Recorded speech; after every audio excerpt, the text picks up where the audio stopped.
Well, RGKhouri is a senior fellow at the Harvard Kennedy School. He joins us now from Cambridge in Massachusetts. Thank you for your time. Just tell us why Russia and China are blocking this resolution to keep two crossings open. I mean, this is for aid for people who need it in Syria.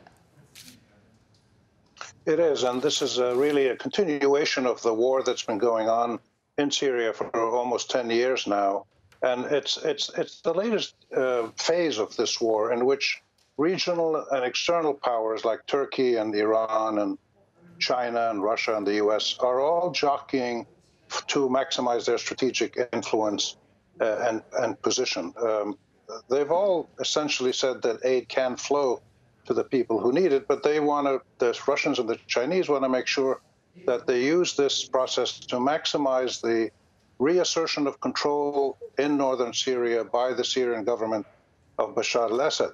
They're afraid that if you have too much international aid flowing, that this weakens the Syrian government and strengthens the opposition. Already two border crossings for aid from Jordan and Iraq were closed earlier this year, and they're now down to two in the north. They may be only renewed for 6 months now instead of 1 year. So this has to be seen as part of the regional strategic game, very complex game, which includes Kurds and Syrians and tribal groups and Russians and Turks, all kinds of people who are physically in northern Syria and jockeying for position. OK, they're all jockeying for positions. Let's talk about Russia. What is Russia hoping to get out of this?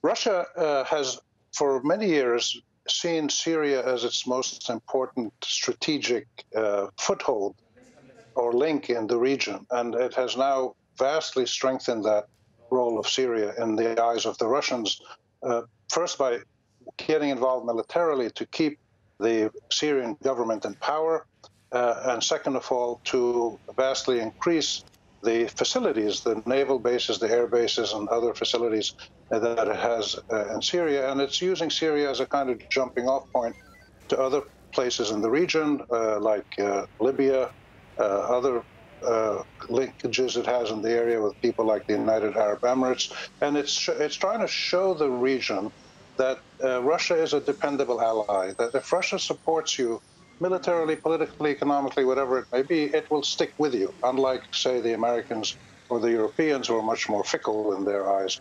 So this is the really important point for the Russians, to maintain Assad in power and to keep that strong link with Syria, with Russia, which the Russians can leverage into other linkages in the area.